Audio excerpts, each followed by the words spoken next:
Bobo. This is one more, please.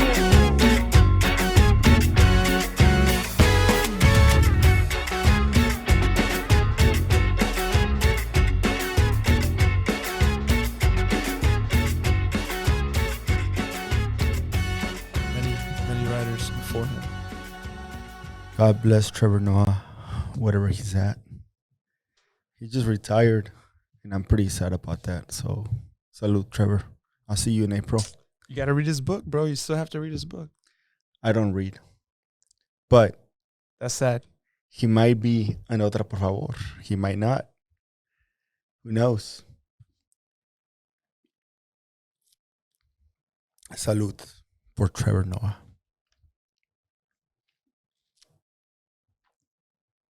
Aquí este coque le está haciendo la mamada.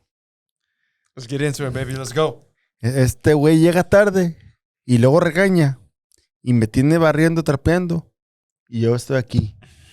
Y luego aparte te caliento tamales, güey. Hey, man. I get that star treatment here at Otra, por favor. What can I say? What can you say? Hey, man, I'm glad you're here, bro. You know what? We could have taken a week off, or but we decided to record because of a special historic moment, and that is we just got done with the World Cup, and it was a pretty big final. An incredible final. A legendary final that will live on for generations and generations to come. I would say, in my lifetime, the best final I've ever seen. 100% agree. And I hope the upcoming finals can be as good as this one's, pero It's a high bar to live up to, for sure. a huevo. The sound that you heard right now is just the Argentinians outside of Hyperware. They're going crazy. We wanted to let them in, pero se acaban la comida. Y aparte no trajeron cerveza. Y cada que hay peda, tienes que traer cerveza. Si no, no entras. Es cierto. So You can't come empty-handed. Exactly. That's rule number 1 everywhere you go. Don't come empty-handed. Before anything, we would talk about the game. I have a question for you. Did this, like the competition in general, not thinking about where it was at and, how it was picked. Did the competition in this World Cup and the level of how everything was played, did it exceed any expectations you had of the tournament, or was it some sort of disappointment? No. When it comes to the pure competition level of the World Cup, this World Cup exceeded any expectation I would have had. Coming into the World Cup, I was thinking of the amount of games that all these players, especially the ones in the top European leagues, have played throughout the year. Mm-hmm. And I thought that would make a World Cup where the excessiveness and the condensed schedule would make the quality of play lower. But what ended up happening was, with a few changes, with added substitutions, and with underdogs showing out, it became an incredible World Cup to watch. One of many, many surprises. A disappointing Belgium, a disappointing Germany, an overachieving Morocco, an overachieving Senegal, going into late stages of the tournament and proving many, many people wrong. It completely broke my bracket, specifically. And the World Cup gave us moments of joy, moments of triumph, moments of heartache, of disappointment, of just crazed thing that unites us all, which is football. And I had no way of predicting this type of tournament, but it came out better than I could have ever dreamed. I agree, man. It was just magical, dude. Like the first, for me, it was just the Saudi Arabia Argentina game. That's what literally just set everything. That set the tone for the upsets. And Saudi Arabia said, "This is how it's gonna go down. So just be ready." And Saudi is the only one to beat the champions of the world. Yeah, you know what? Yes, that's a championship you will never have. Yeah, and they can actually put it on every bragging right. Argentina can come in like, yeah, tenemos la tercera. Pero un güey va a decir, ¿sabes qué? Está bien, pero pues te ganamos, mijo. Yeah. That's true. That Saudi Arabian down the street is gonna be like, hey, nice championship there, but we got you in that one game. He's like, tú a mí me la pela. No, it was good, man. I think that specific moment right there was just phenomenal. And that just every day you would have something new, something different, something exciting, and say for a moment everyone kind of thought Argentina might not make it out of the group stage if Mexico did their part, but unfortunately that didn't happen for Mexican fans. Argentina made a comeback after that game, and it just from there agarraron su pauta, and they ended up really just playing like I've never seen Argentina play this. Besides like being good, but like this passionate.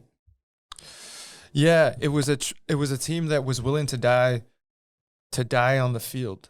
I think that's the difference to some of the other teams. The amount of competitor level that they had, the amount of camaraderie they had amongst themselves, and the amount of like unified mission that they all had. They wanted to bring this cup back for Messi, with Messi, and they just completely got behind it. I think it was the first time since the Copa America that they won that we had seen that Copa America that they won in 2021 or 2020. I forget the year, but 2021, the most recent one. Yeah. I think that kind of was a chip change in the Argentina squad that kind of galvanized around Messi, and it also changed what they did with bringing a coach, like a manager like Scaloni, who is not a traditional coach that coached in Argentina and that is older, and that they know he's a coach that started working or had most of his career in Europe. And what he ended up bringing to Argentina as a squad were players that for the most part of their lives, or if not all of their lives, played in Europe. So one thing that Messi had always been criticized for is for being more European than Argentino. That was like the auto criticism of Argentinos to Messi. Very unfair, but that's what it was. But Scaloni surrounded Messi with players that have that similarity in him, that played in Europe and that developed in the European systems, but that want to prove something to the world that they're Argentinos at the end of the day. So that's what happened. A bunch of young players that basically look up to this guy like a god, and that are willing to play with him. Like they felt like they were going into war with a god. And when you got Messi on your side, who can beat you? Man, if there's one particular player, there's several, but there's this one player that you can see like he had Messi's back no matter what. It was De Paul. Oh, Rodrigo De Paul. He was just everywhere he goes. It was like he'll be there, and someone would approach Messi, he'll come from behind and make sure everything was good. But I think that's what Messi felt that love from De Paul. And someone actually made a good point on I don't remember where exactly, where Messi leaving Barcelona was the best decision for him, because he ended up coming to a team where he didn't have to do it all, but just still perform. But not like, say, the team's results would not be based on what Messi did or didn't do. He had a little more freedom, and then this is exactly what you saw in this Argentinian team. Because there's lapses in the game where Messi was doing his Messi tactical reading the game, walking, and these guys over here just running up and down, killing it, and like dándose de madrazos con los demás, while they let Messi just, all right, let him finish a play or let him do his thing.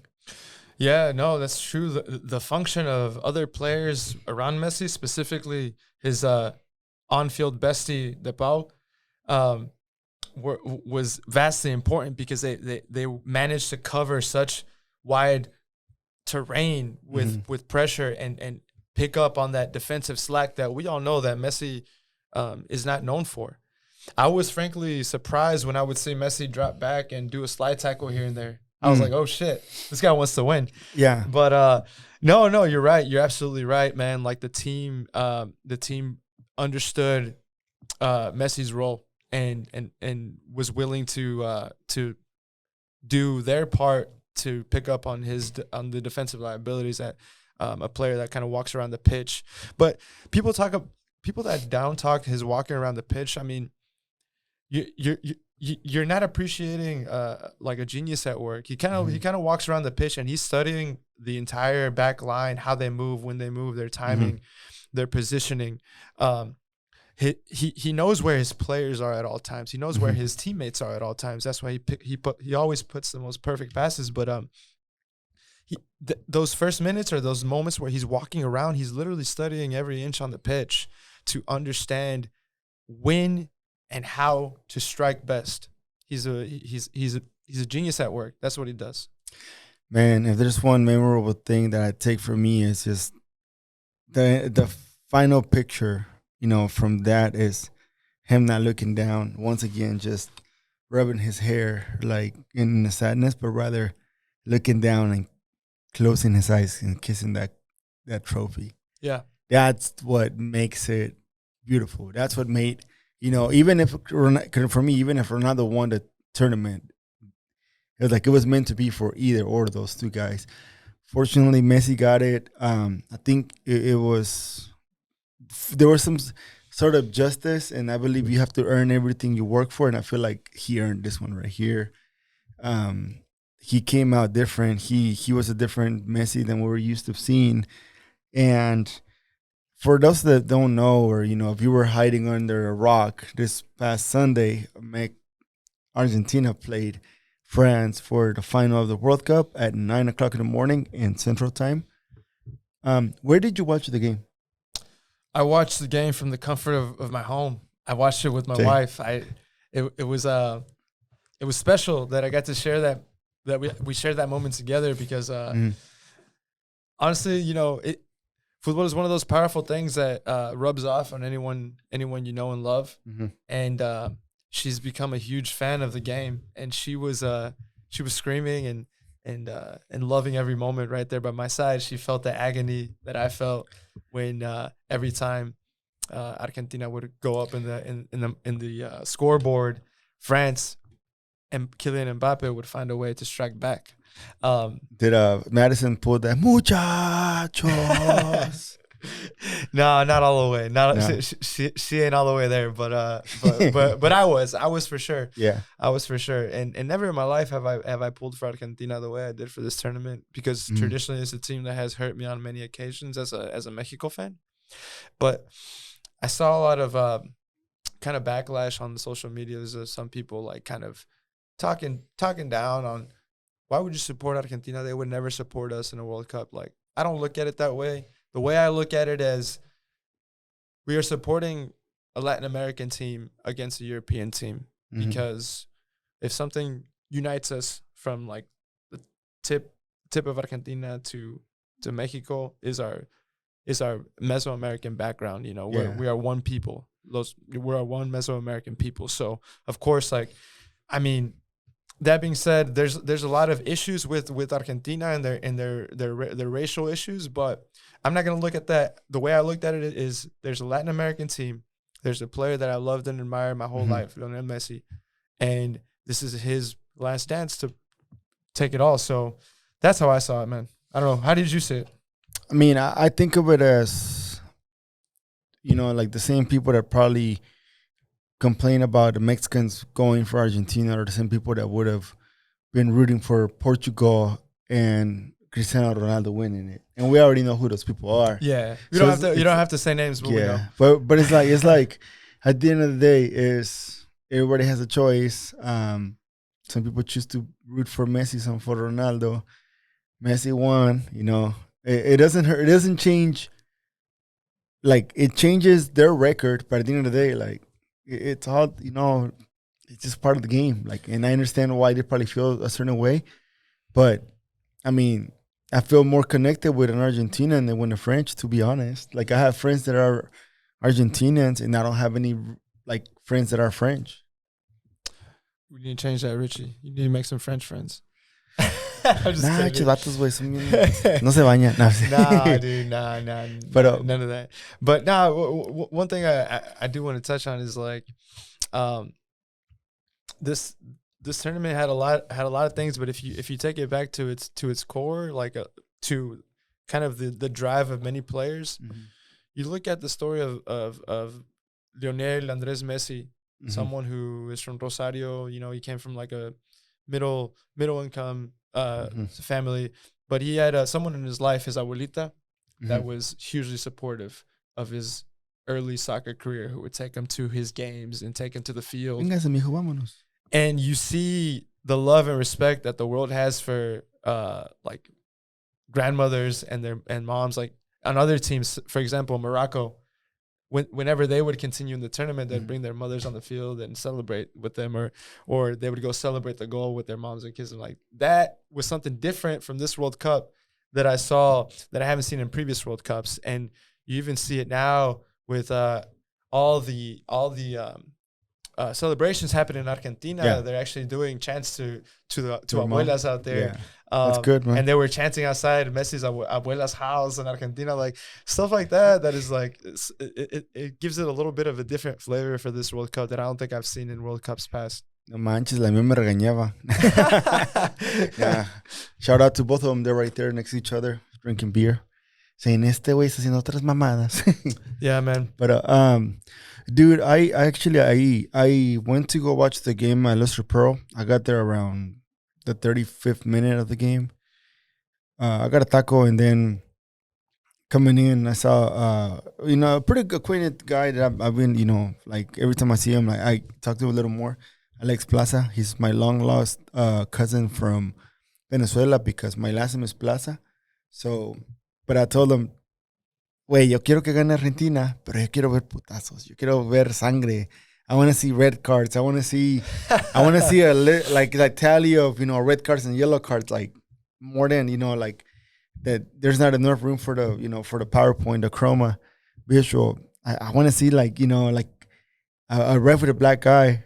Sure enough, France scores 2 goals and they tied. And Blake's like, pinche Richie.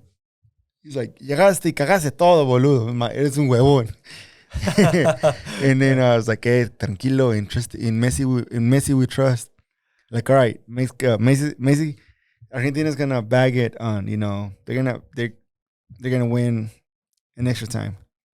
And Argentina scores in extra time. We're like, oh heck yeah, okay, ya estuvo. And then France scores and like, oh shit, that was not expected. My bad. No, man, come to think about it, man, there was a lot of circumstances that kind of in a way helped Argentina. France dealing with a lot of injuries in their own squad, pretty deep with Benzema, N'Golo Kante, Pogba, a bunch of important players from the last cycle that weren't there. But even that, the way that Argentina came out in the first half was incredible. They were playing absolutely focused, beautiful football. And France was a shadow of themselves. They were not up to the moment. It looked crazy. It forced their manager to make 2 early subs, taking out Giroud and Dembélé. For Thuram and Coman or something. Coman.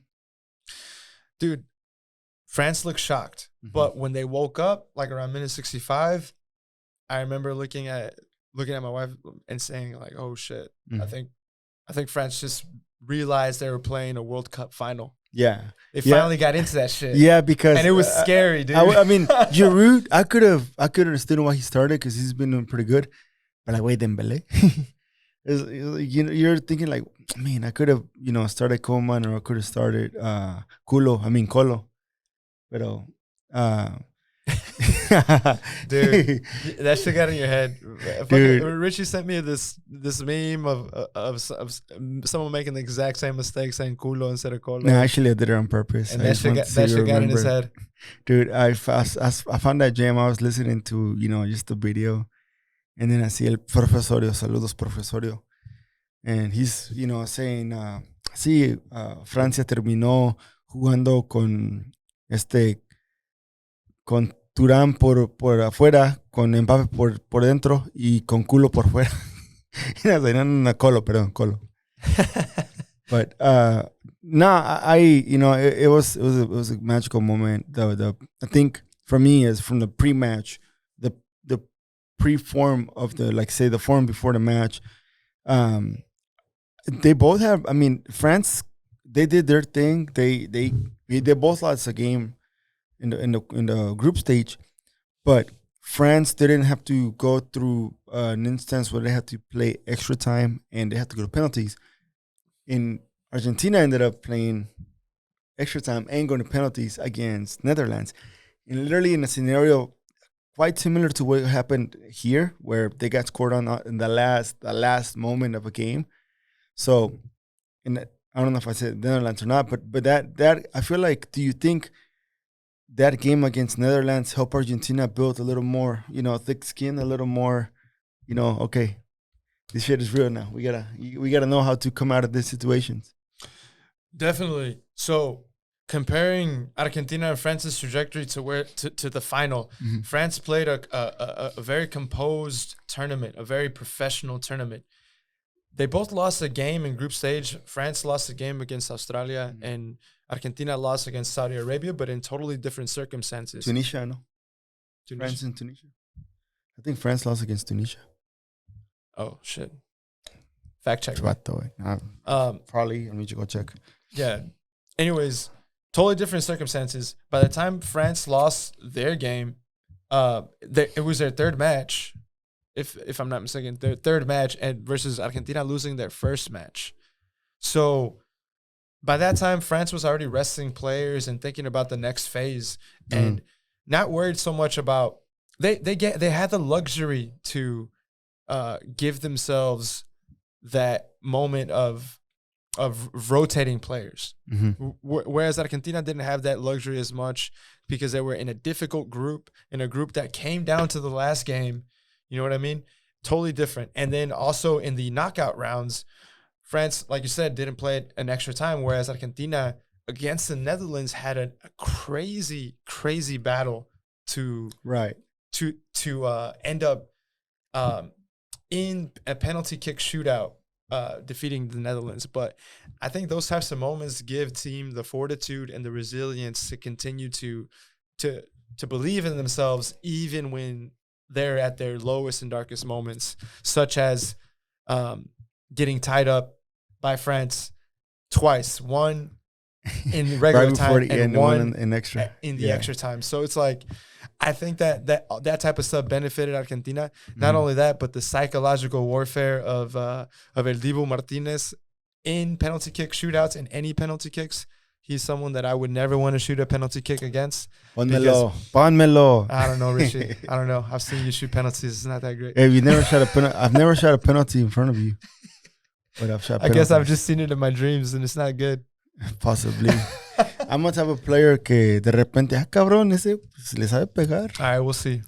Anyways, Diego Martinez, man, incredible keeper. The way he gets into his opponent's head, the way he's talking shit the whole time and messing with the ball and dancing around. It's the type of shit housery that any penalty shopping keeper needs to have in order to get into the opponent's head. If there's one thing, Argentina ganó a lo argentino, a lo maradoniano. Not being the good guys. Being a little bit of antagonist to a point. Shit. Which is something that we had never seen from Messi before. Which I would say was truly born or shown in the Netherlands game when he decided to go evil Messi mode. Well, you know why he celebrated against Bengal the way he did? Talk to me. Because there's man, hopefully I might be right, I might be wrong. My sources, aka Google, aka YouTube, aka Wikipedia. So basically, Bengal was known for treating players like shit, and Riquelme was he went on to Barcelona in the early 2000s, and Bengal was his coach. So during that time, Bengal treated Riquelme like shit. Y lo sentaba. But it wasn't just Riquelme. Di Maria with Manchester United. He had some.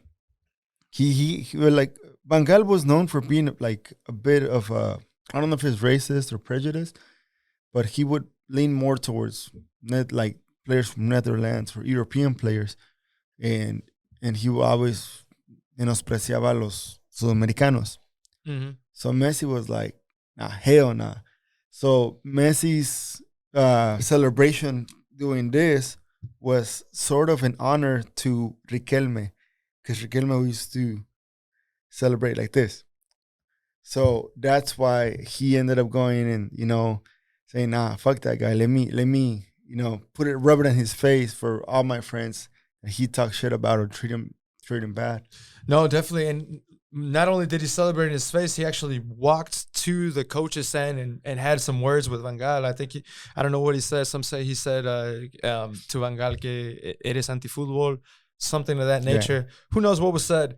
But the point is that Messi had the back of some of his compatriots that were smited by Van Gaal in their own careers, such as Di Maria and Riquelme.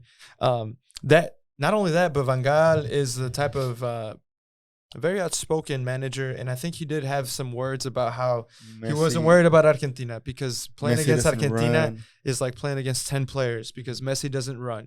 So those types of words, the players use as fuel, and Messi in particular used it as fuel to kind of ignite that rowdiness in him, that evilness in him that we had never seen. He was pushing players. He was fouling players. He did a handball. He did a hand of God.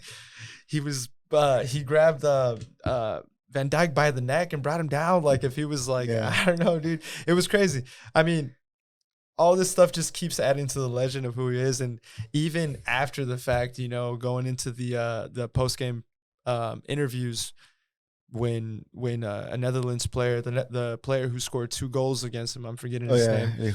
He was trying to apparently say hi to Messi.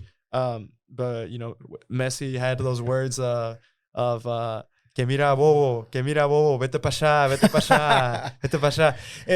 Those types of words. Are you gonna get a tattoo of that? Nah, I feel like getting that tattoo aquí merito. I'll leave the tattoos up to my boy David. My boy Chaparro. David apparently he's in the Obelisco. So like UT Tower, they have a little point. David is still up there hanging from there. At the UT Tower? The UT Tower. En El Calzones. Now, for those who don't know, our friend David, former host of this podcast, this guy is a huge Messi fan. He has a Messi tattoo on his calf. So I know he's super happy, and actually, he might be here next week with Javi. He might not. Hopefully we have him back on this table. But after that moment in the Netherlands game, every time we see each other, we'd be like, "Que mira, Bobo, vete pa allá." It's just a type of banter that that sticks with you forever and ever, and that you always remember that moment. So it's just like there was many moments like that in the World Cup, man. It was I mean, all the shit aside from Qatar. Man, I enjoyed this World Cup. Definitely. And, now another fun thing is just both teams played Australia and both teams played Poland, because the way the bracket was structured. Right. Just a little fun thing right there. And Argentina was sort of I don't know if it was a curse, but it's just a unwritten rule. But every team that beat Mexico didn't win the championship. And Argentina beat Mexico and they won the championship. So there's just another one that, just a little something different. Messi's goal, like third goal, like not third goal, but like Messi's goal, like for them to, to go to score 3. The way it was scored, it was like Messi dijo, o se mete o se mete. O se mete la pelota con el jugador o se mete porque se mete. And he shot it.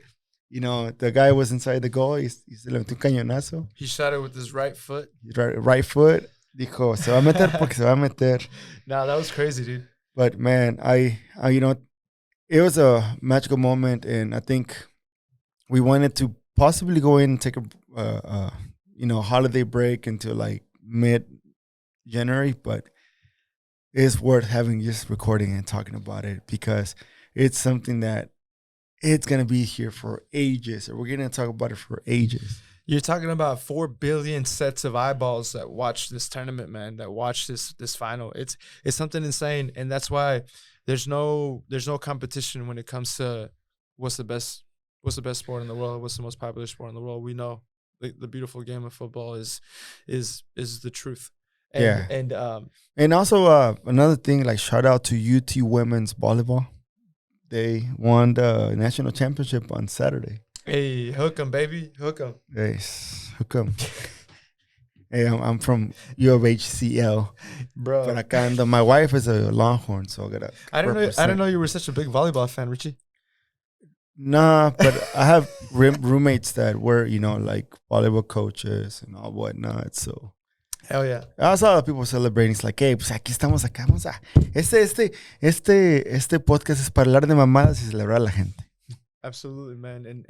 And speaking of celebrating people, one person I wanted to mention in the arena of media is Andrés Cantor. Andrés Cantor, for those of you who don't know, he's the play-by-play guy for Telemundo, Spanish-speaking broadcasting for many sports events, particularly soccer events. But he's the one who decades ago brought the goal. I can't do it like him. Goal. I can't do it. Hazlo, güey. Goal. There you go. Argentina metió gol. Messi. But seeing him react to the championship, to the game winning PK, him saying Argentina campeón, and breaking down, and seeing that video, that reaction. He's usually very serious. Yeah, he keeps it kind of close to his chest. He's a very professional guy, but at that point, it's when there's no way to contain your emotions and your fanaticism comes out, and you just have to embrace the moment. And it was something very special that he got to share, with his son Nico Cantor, who's kind of, I believe, following in his footsteps of being in kind of sports broadcasting. And it was very touching to see him, witness Argentina win the World Cup again. Someone that I believe has been a part of many of our lives in the game of football, but him being able to share that with his son in that embrace, and that video that I saw was quite special. El otro que también se nos va, bueno, no se nos va porque se nos se retiró, es el perrito Bermúdez. Mm-hmm. El golazo, aso. Goal. Imagine if Perro Bermúdez would have saw Mexico levantar la copa. That's like the similar scenario, dude. On the other side. Imagine, man, pinche México, pónganse las pilas, dude. Someone actually, Hernan, I forget his last name, but it's not our boy Hernan, but it's he is in football. Jorge Ramos y su banda. He was just saying, as a Latinoamericano, as someone who speaks Spanish, I wish every country in Latin America gets to experience what we have experienced today as Argentinians. I was like, man, I mean, Mexico won the Confederations, and I felt like a World Cup for us. Imagine a World Cup, but if it was gonna happen, I highly doubt it at this point. But other than that, man, let's I do want to share something cool that happened. It was just before we go, do you have anything else to add to the World Cup? Yeah, one last thing. One thing that's kind of special about championship moments is when players, specifically iconic players like Pelé, Maradona, now Messi, get raised to that GOAT status, and there's that iconic image that always follows, and the one that comes to my mind is when Pelé won the World Cup in Mexico, and they put el sombrero de charro, that famous picture in the Azteca. Yeah, that's a picture that goes down into the history, into the lifetime canon of his legend. This World Cup, we saw Messi win the World Cup, and we saw the Qatari official, I don't know who he was, put that, I don't know what, the garment on him. Yeah. And, many people had certain feelings, but at the end of the day, it's a cultural moment. There's many things that can be said about how the sacrifice and the lives lost to construct these stadiums and all the political environment within Qatar. but sharing that cultural moment with an icon like Messi and having that picture, to me is kind of special. It calls back to what you saw back in 1970 with Pelé winning that World Cup and putting on that sombrero de charro. Now Messi has this garment, this Arab garment, and he's winning the World Cup for the first time played in an Arab country. I think it's something quite different for us. We're not used to seeing big rope like that put over, in a celebration, but that probably has a lot of meaning to them. And then at the end of the day, like Qatar hosted the World Cup. There's a lot of shit that we go, that we don't agree with, but them bringing some sort of tribute to him, I don't know what exactly this robe means, but the fact that they brought in something iconic for them to this moment right here, it's what makes this World Cup. And then I'm pretty sure there's probably a couple of ones with Maradona in 1986, but you just have to embrace those type of things, because at the end of the day, soccer is not an American sport. It's not an Argentinian sport. It's a world Soccer sport. is a worldwide sport. And the world has many cultures. The world has many cultures. Yeah. Some we agree, some we don't agree with, but it has many cultures. Yeah. True that, man. But dude, it's iconic. Messi and el Dibu. Oh yeah, dude. That one, Dibu winning the keeper of the tournament award and graphically putting it on his crotch was unexpected. But if you know Dibu, it's like, oh yeah, he does this shit all the time. Oh well, it sounds like someone that I know that's next to me. That guy's a trip, man. I would love to have that guy on a podcast. In a podcast? Una pela, güey, even without microphones. After we play on Thursdays, have him there hanging out. Yeah. But let's also just do a quick thing that I really wanted to highlight is, and it's not the first one that happens, but it's a couple of ones. And the reason why, like, when we started the podcast was to highlight people's stories and highlight someone's journey. We also wanted to be able to get access to certain places. We also wanted to somehow not pay for a ticket when we go to a concert, or when we go to a show. But also get access to shoot, like, because we're trying to not make Otra before just to, it is a podcast at the end of the day, but it's also more like a media thing where, we cover three things, which is football, vida, and cultura. And there's a big spectrum of how much we can cover with that. That's why every guest that we have is different background. Lucky enough, we got access to shoot. Well, I got access to shoot the Daddy Yankee La Ultima Vuelta tour here in Austin on December 15th. It was pretty cool because I took my wife, and it was a pretty good production going on. Like the set list, a 2-hour set list, y saliste como con ganas de querer más gasolina, basically.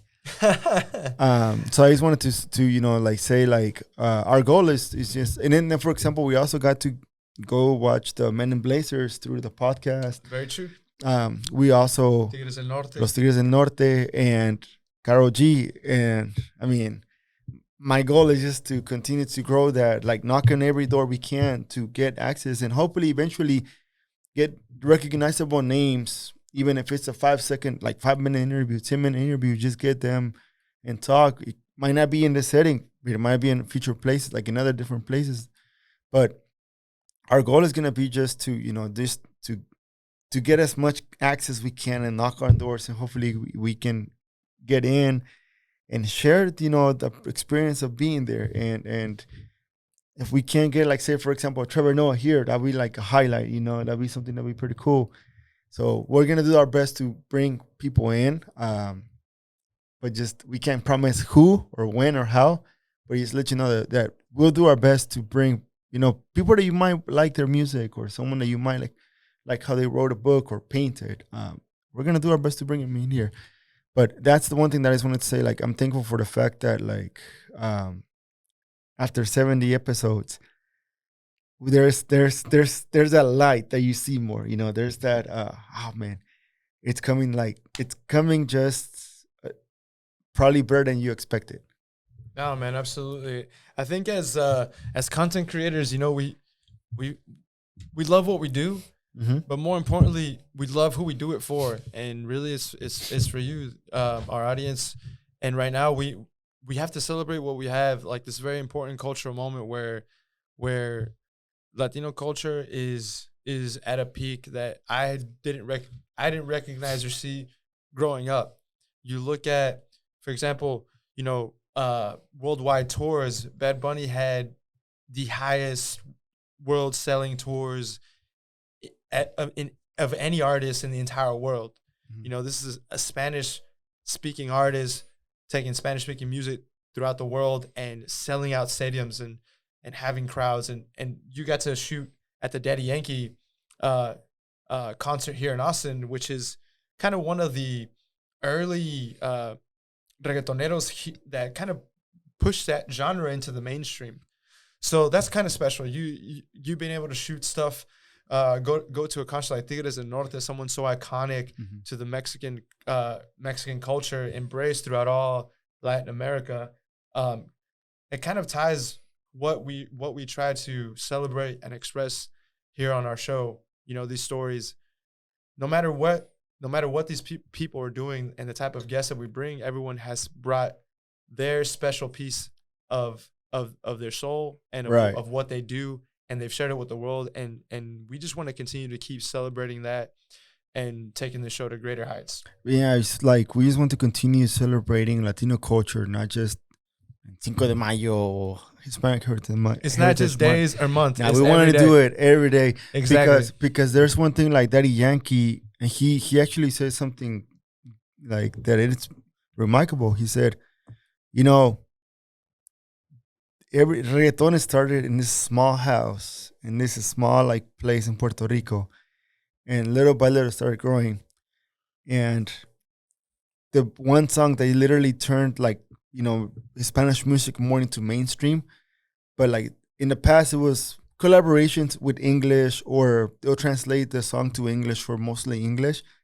But the one song that literally changed everything to where Spanish now becomes a global, you know, like the Spanish music is a lot more global than what it is now, even if people understand or not, is like la Despacito con Luis Fonsi. He said this song right here is the one that started everything that we have going on now. But this song has been on the works, and this type of stuff has been on the works for some time, where we would sit in the, you know, in our garage, or where we would sit like in a small place and just going in the studio.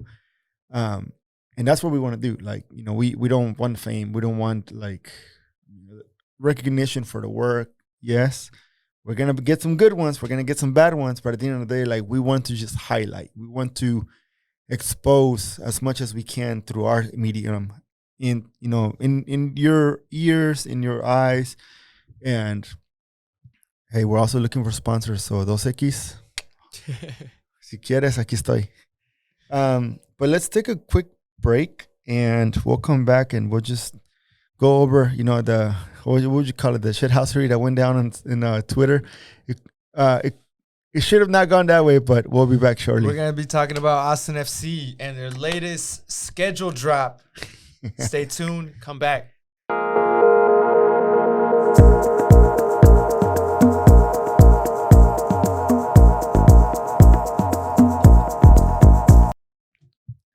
Austin FC. They dropped a wonderful ad. Creative ad. Verdissimo and the Legend of the Verde Scrolls. I tell you what, man. The schedule was released actually, I think, earlier than they expected. It was released by like 1:30. There was a, you know, this was it 30. How long? 3-minute video. 3 minutes and 8 seconds of glorious. What would you call this? Cinematography? You like that word? A little more of a graphic piece of art, I would say. It looks like the filter that you put on the Otra por favor videos, though. So I would say they kind of chopped it off your style, bro. You know what? I've seen several things that I'm like, I know for sure they probably get some ideas from But it's all good. I embrace it and I appreciate it if they do, because at the end of the day, you create stuff so other people can feel encouraged to do something. I'd rather have people create and whatnot than people go to jail for something stupid. But yeah, the gem was dropped. For me, I would take it as if we drop this type of videos, you kind of want to have an edible before that, before you watch it, so you can truly enjoy it. I don't know, man. I think I could have done it a bit differently. It's for my eyes, it's not a good video, but it's also not a bad video. It's just a different video, something that I'm not used to seeing. And I'm not trying to be like a kissing ass to the team and saying, "Oh my God, this is the best thing ever." Like I said, it's not a good video. It's not a bad video, but I would have approached it differently, especially because of the previous work, which was wonderful and is wonderful that you've done in the past. They wanted to get weird, but it kind of got weird like in the wrong way. That's a good way of putting it. I think the schedule drop is is gonna live in the weird legends of Austin FC. Or maybe we might just forget about this. And maybe it's just something because we're in the off season and the World Cup's over. We're so bored that we just have to talk about this over and over again.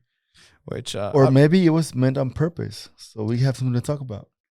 If I made this video, I would say it was made on purpose, and it was horrible on purpose because I wanted to grab everyone's attention and I wanted people to shit on it, and I would kind of embrace it. That's what I would do. Like, oh yeah, I meant to shoot this cringe schedule drop. A little early April Fools.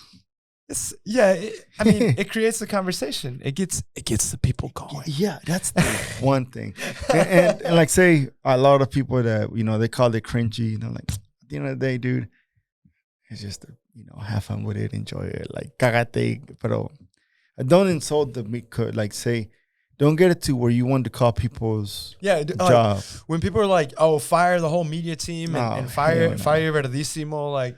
I mean, Verdísimo, saludos, mijo. Te quiero mucho y cuando quieras acá estamos, compadre. Tráete las cheves y la mota. The man is securing the bag, and I gotta respect that. If you were in charge of creating, not thinking of this video, for example, but they were like, all right, okay. Now I'm also gonna answer the question. If you were in charge of creating this piece of, like, say, a piece of art or a video, a 3-minute video, what would you have done? Because a lot of people talk shit and like this and that, que este, que el otro, but never. I always see a lot of complaining, but there's no solutions, no ideas to like how can we make this world better. That's a very big thing for you. Richie hates complaints without solutions. Mm-hmm. It's very managerial of you. But no, man, I was thinking that because the amount of criticism that this video has gotten is whatever.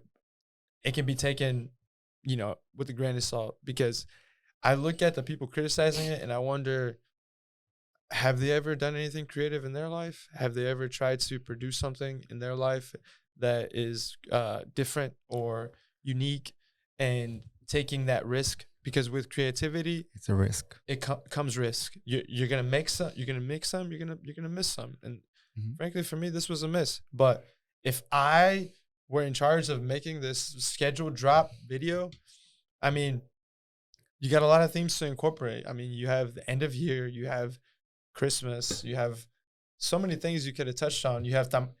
I actually would have made it in order to resonate with, like, something that would have resonated with me was if, like, somehow this was like a simple abuelita making tamales with her hands. Just making tamales, and like the tamales are verdes, and she's making them like the whole process of making it, con la masa y poniéndonos en la olla, waiting, simmering, all the time that it takes, and at the end you have this one perfect green tamal, and then it's just unwrapped and opened, and it's like this beautiful tamal, and the person, it's just an overview. You're just eating it.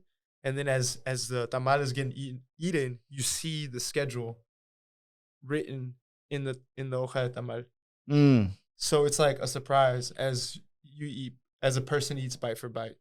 Okay. A little bit of music, very little words, just banter, people making the tamales in the background. Yeah. That's it. Who would have been the person eating the tamal? I would have put Verdísimo in. If you want to incorporate Verdísimo, incorporate him. Sí. But for me, it could have just been an overview, like a camera right up here, a tamal right down here, eating little by little, and the hoja de tamal kind of reveals the schedule. Or it could be, for example, the hoja de tamal as you're eating, you build a schedule, but in reality, tiene una taza de café acá. He picks it up, and then the camera zooms in here, and it's the first 3 games. And then he moves the plate, and then the next 4 games. He has the cell phone like everyone has their cell phone. Oh, crap. Another 4 games. He comes and he gets whatever, a napkin, another set of games. He looks at his phone, more games. Dude, I love that. I love the idea. I love the idea of it being around a table, seeing the process, seeing things pop in and out. But to me, some of the most iconic advertisements, or any advertisements in particular, have been the simplest ones. And this time of year, the ad that comes to my mind the most is the one, the Corona, the beer. You have the palm tree. You have like the ocean waves in the background, and you just hear.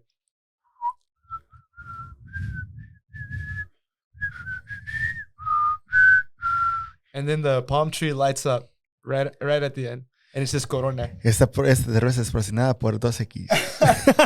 Bro, that ad is incredible. It doesn't say shit.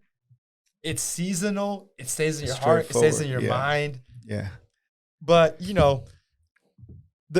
the creative team is gonna throw ideas, and some are gonna hit, some are not gonna hit, and that's cool. But it's part of art. But we can move on. It's part of art. We can move on. Let's get excited about the season, bro. Like what's happening? What's happening in Austin FC? I would have done have Verdísimo in the locker room getting ready to go train or whatever. But as he's doing something, it all comes down, like, say, when you want to reveal a thing, it always comes down from you're taking out something and it's there, hidden somewhere. You don't know where it comes from, but it's there. But you just have Verdísimo. Everything will be around it, surrounded by him, because he's a luchador. So that's, who he represents. Come in,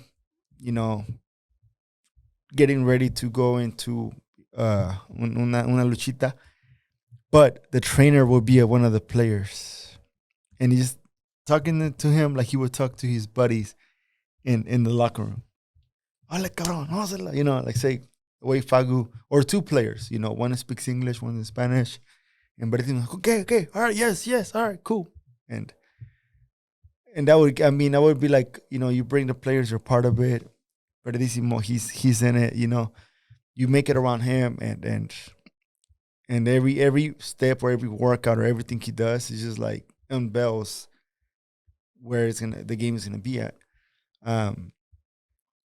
piece by piece. But like you said, it just has to be simple and beautiful and calm and chilled. It's all on the sound. Yeah. It's all on the sound. There's many ways to play on emotion, man, and memory. The more you engage the senses, the more you're gonna tap into that tapestry of memory that is gonna stay with you. You know what I mean?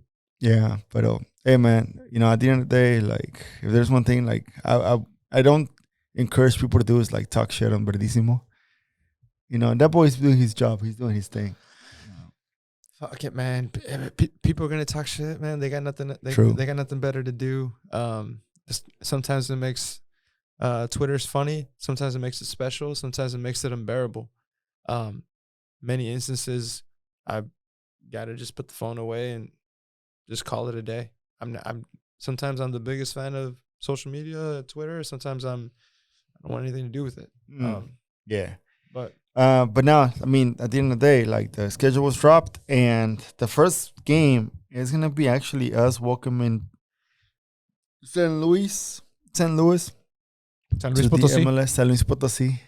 Yo soy de San Luis Potosí.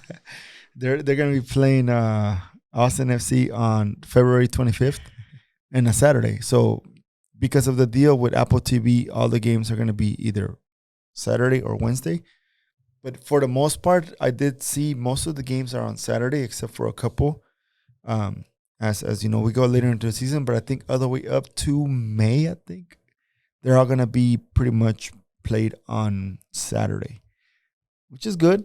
You know, that way Sunday can be off, and you have time to go shopping, go take the lady out to eat, or for her to take you out to eat. Whichever way it works. Where are you taking me out to eat, Richie? I don't know, man. No me las has dado. Just que no. You've been naughty this year. Have you been a naughty boy? Naughty boy, always a naughty boy. So we're playing St. Louis first on the 25th of February, and then on March 4th we play home against Montreal, and 7:30 both days on Saturday. And after that, we played that CONCACAF against the famous Violet. That's going to be a good one. It's going to be, the first one is going to be away, but I'm assuming it's going to be somewhere here in the U.S. or Dominican Republic. By that time, I might have a green card. I might not, but if I do, I'll probably go to Dominican Republic. Probably not. We'll go visit Real Salt Lake, and then Violet comes back. And in the first month, a couple of weeks after the season starts, we play our first rival game against the Dynamo, but that's going to be in Houston. Are you going to go?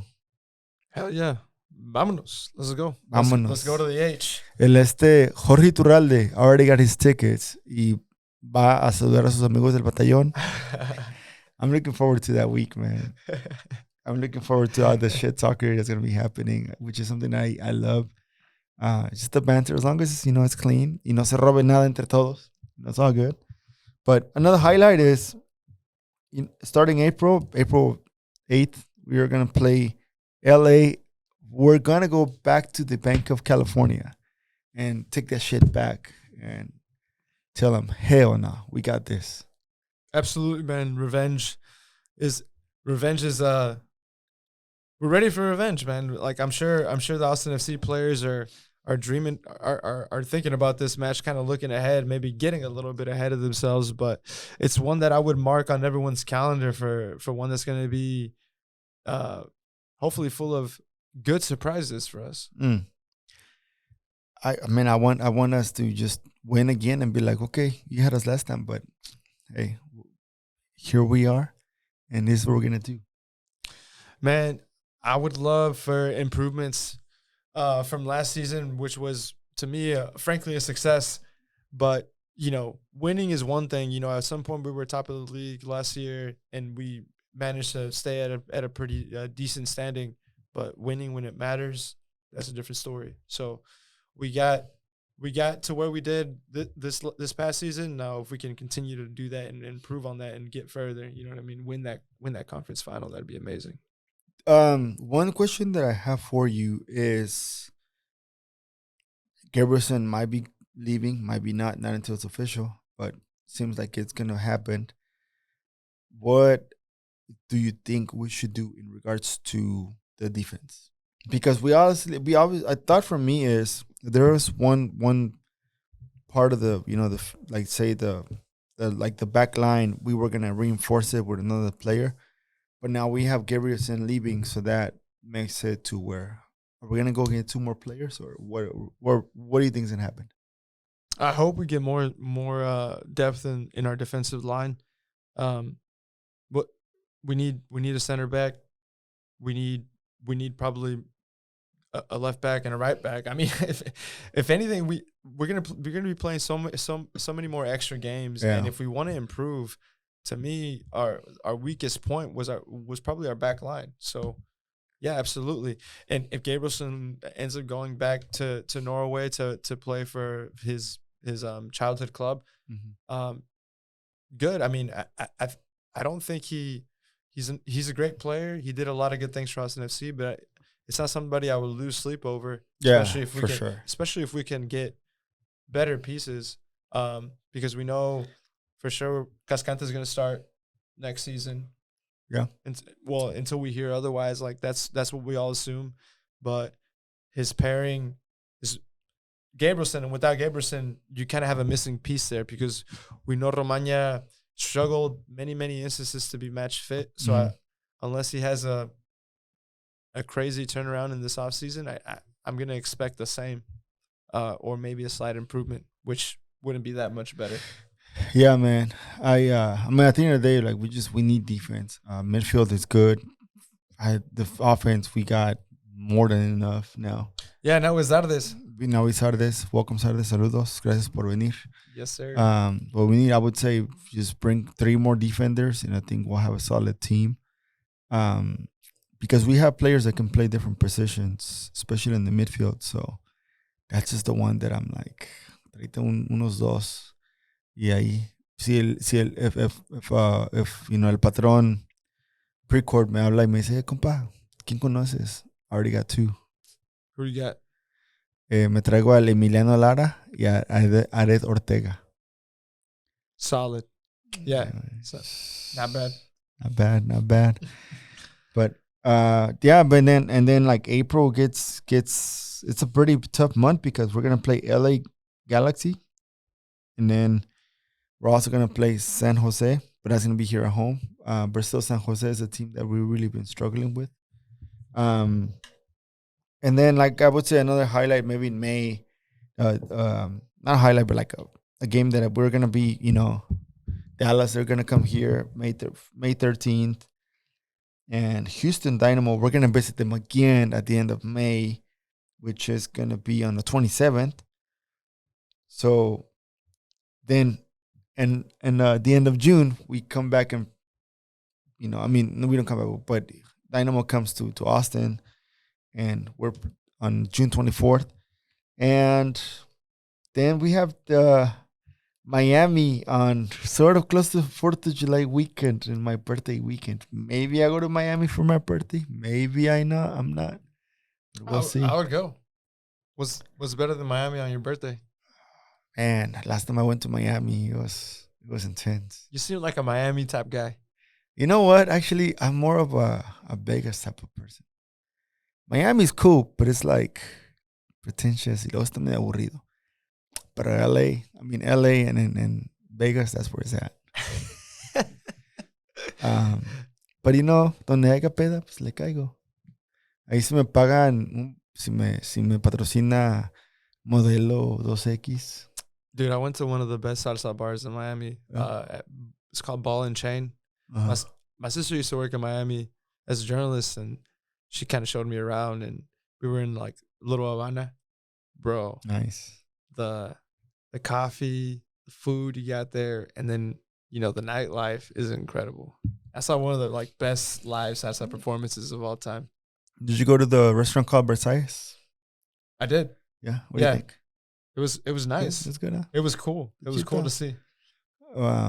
South Beach is pretty good, but don't eat in like South Beach, like in front of the beach, either 2 blocks away, because you're gonna get like pretty much bending over to pay for the food, basically. One of my friends, we had to sacrifice him to pay for the food. I thought you had to sacrifice him to bend over. Nah. We told the cook, take him. He would do whatever you need. Bro, pause.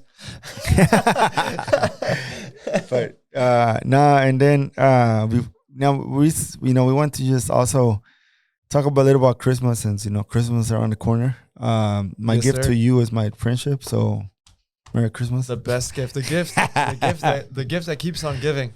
No, actually, I forgot your present. Dude, you gotta give me nothing. No, I do have a present for you. Well, actually, no, it's in the car. I can go get it after. Give me a second. I'll go get it really quick.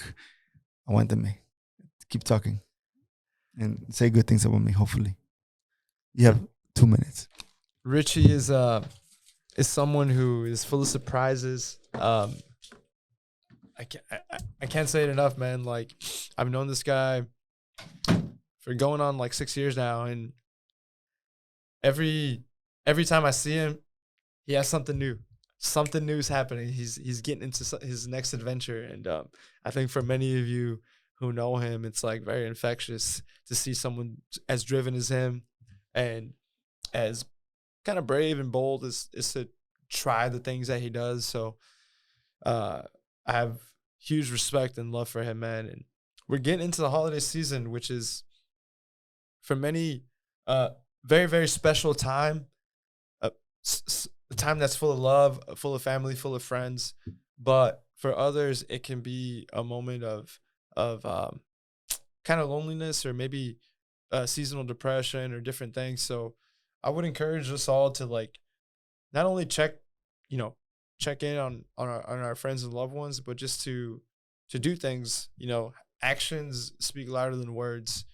The best thing you can do for other people is just being there for them when they least expect it. And that's one of the moments one of the things that I want to highlight in this kind of time of year. You have so much emphasis on kind of the capitalist side of things, buying gifts, getting stuff for people. But if I look back at my life, the times that have been most special to me are when my friends and family have been there for me in hard times, or have managed to turn around my day with a story or a joke.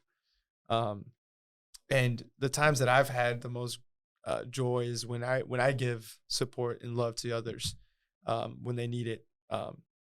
So yeah, serving others, man.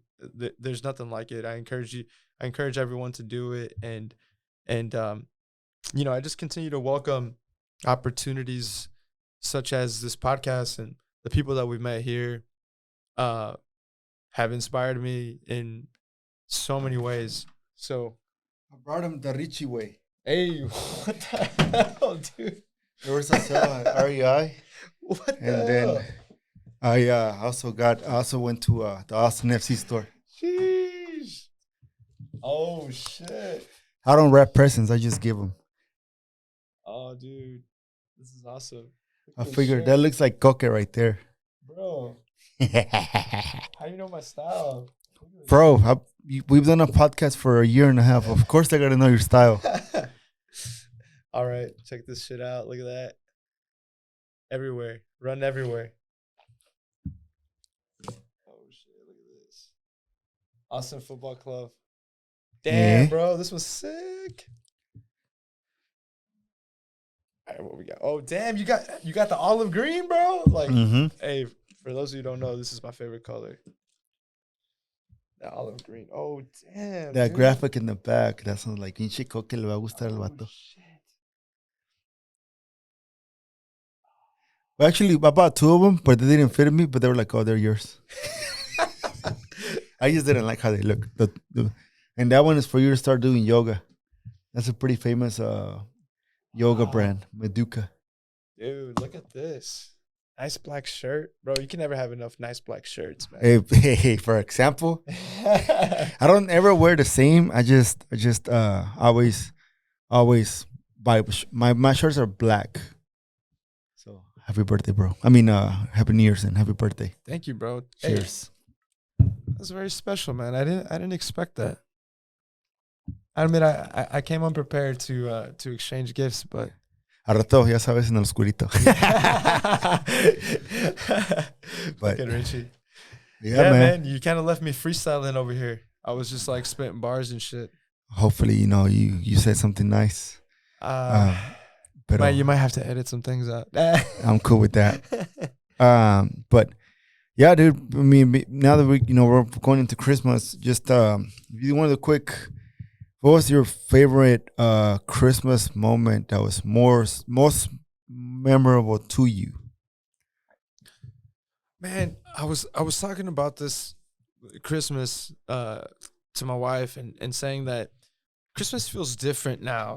As you know, I'm 31 years old. As someone, as a working adult, it feels different. You know what I mean? Uh-huh. You have this idea of Christmas that can never be brought back to the specialness that it was from the past. In the past, when you were running around, well, I was running around with all my primos and primas, and my tios were everywhere. We were all in one house. grandma and grandpa still alive, kind of head of the household, and we were in their rancho. Those types of things that you'll never get back because of circumstance, of people that are no longer here with us, and stages of your life. So I kind of feel like responsible to give as much of that energy and environment to my younger generations, like my younger cousins, my nieces, nephews, or whatever. I want to give them that because that Christmas environment was made for me and didn't have to worry about anything. I just showed up because we used to just show up and Christmas would happen. Right. Now as adults, we have to put in that work so that Christmas could happen for our younger people, our kids, you know what I mean? The kids in our family and our lives. So I think now that you have a niece, kind of like that changed your perspective a bit. Dude. I want to take those Christmas photos with her. I want to be with my niece, in front of the Christmas tree and holding her. Like it's her first Christmas. It's her first New Year's. I'm so excited to be a part of that. But thinking back to your question, man, what was like the most special Christmas moment? For me, it was spending Christmas in El Rancho, in Tamaulipas, with my grandma Nati, whose birthday was on Christmas. That's why her name was Nativity. So it was always this huge celebration, something that she embraced and something that she was always the life of the party and had an extreme joy to have everyone together under her household in her rancho, eating her tamales and basically celebrating with her. And I remember spending that Christmas vacation, and my uncle David, he would make these like stars out of newspapers, like una estrella, and then he would light the edges, and then they would fly. Era un bank para la mota. It would freaking fly in the sky, and it was just like something so magical. I'm like, wow. And I have other memories of like it was my first kind of adventures with or taste of alcohol, put a little tequila in your ponche. Is your first. So there's many moments like that are special, and that when they're happening, you take them for granted. But when you look back and you're like, damn, dude, if only I knew that was like the most perfect Christmas that can never be replicated again, but that you have to just keep with you and share it with others and try. At least I will try to replicate that or make something similar to it with like the younger generations of my family and friends. Dude, that's pretty sick, man. And you guys would spend New Year's or Christmas in Matamoros, right? Or in Tamaulipas.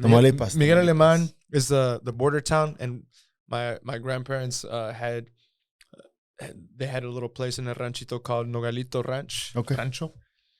Dude, that's badass, man. But because of circumstance, like I said, because of like my grandpa passing, in 2015, and my grandma passing this year, and not only that, but the drug wars in those areas, the violence. We kind of stopped doing that. We hadn't gone in a long time, and the last time my family went was last year for my grandma's birthday, Christmas. But I wasn't able to go due to being with my wife's family. But it's just one of those things, like you never know when is the last Christmas you're gonna be with your loved ones. You never know when is that last birthday you're gonna be with your loved ones. So hug them and tell them you love them, True. Good stuff, man. Salud. And I'm pretty sure your grandma, she's watching down under. Ay, chico, ¿qué? De marihuana otra vez. Yo no cuido marihuanos. Chill. That's something my grandma would say. Or she'll probably be like, pásala, no? But, dude, mine was, I think, my Christmas before I went to California, I was 9 years old, and all my and that time we feel like everything's magical and everything's big. So all my cousins came from my mom's side, and it was like a huge party.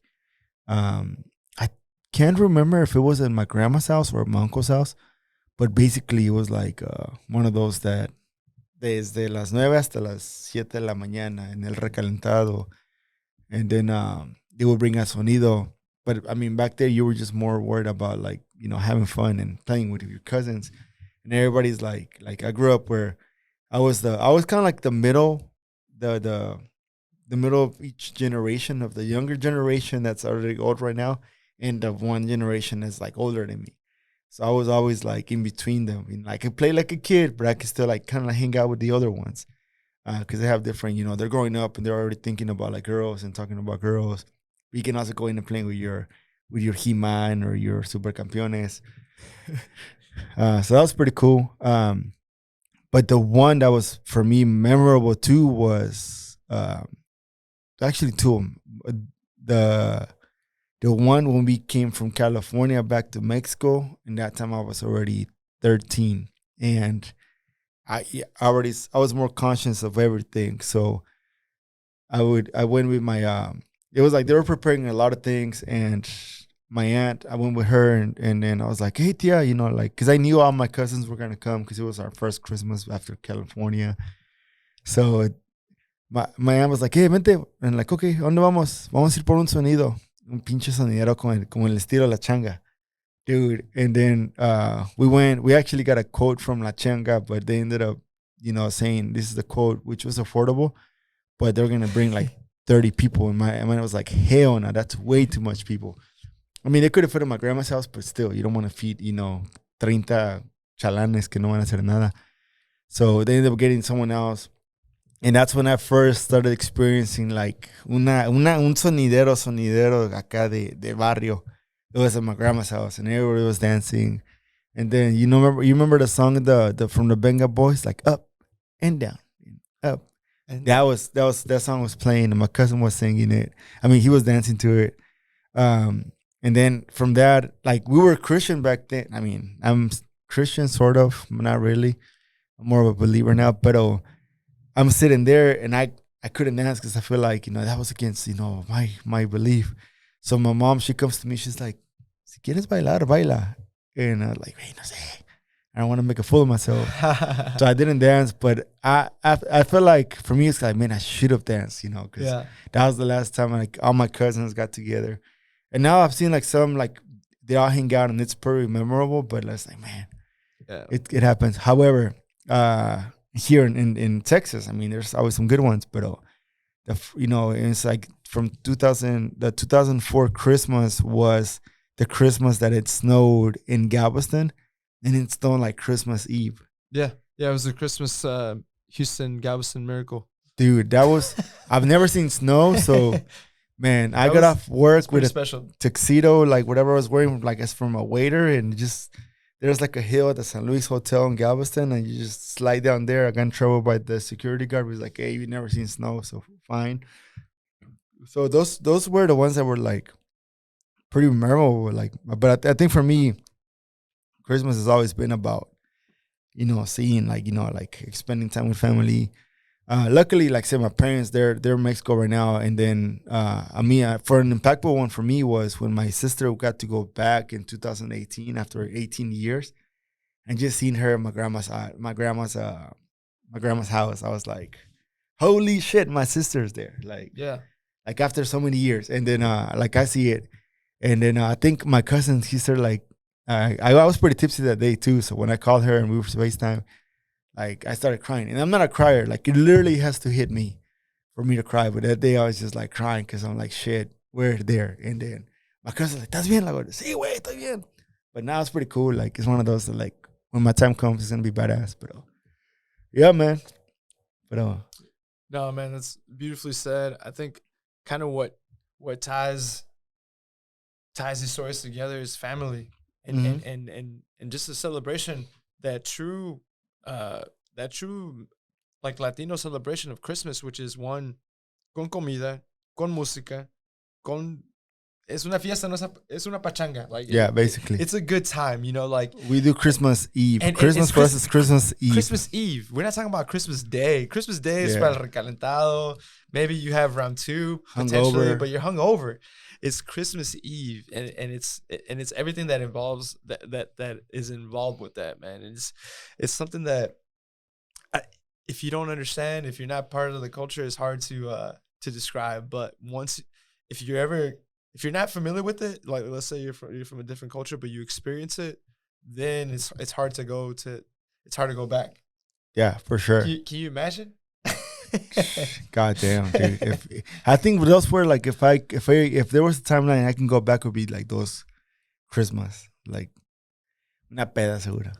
Yeah. But like say with the Richie that I am now, like older Richie that you know that you get drunk with your cousins basically. Nothing like being with your primos, man. Primos with your cousins. Oh, huevos.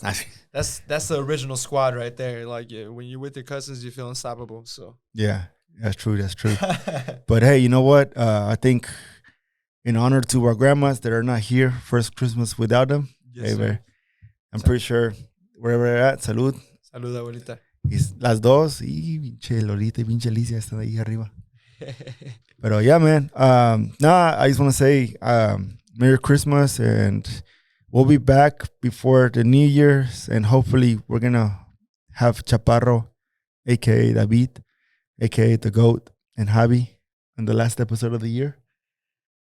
That would be incredible. Hopefully. That would be amazing. I can't wait to close out the year with everyone here. Otra, por favor.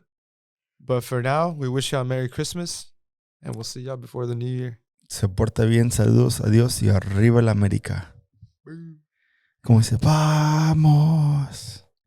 ¿O cómo va la canción de Argentina?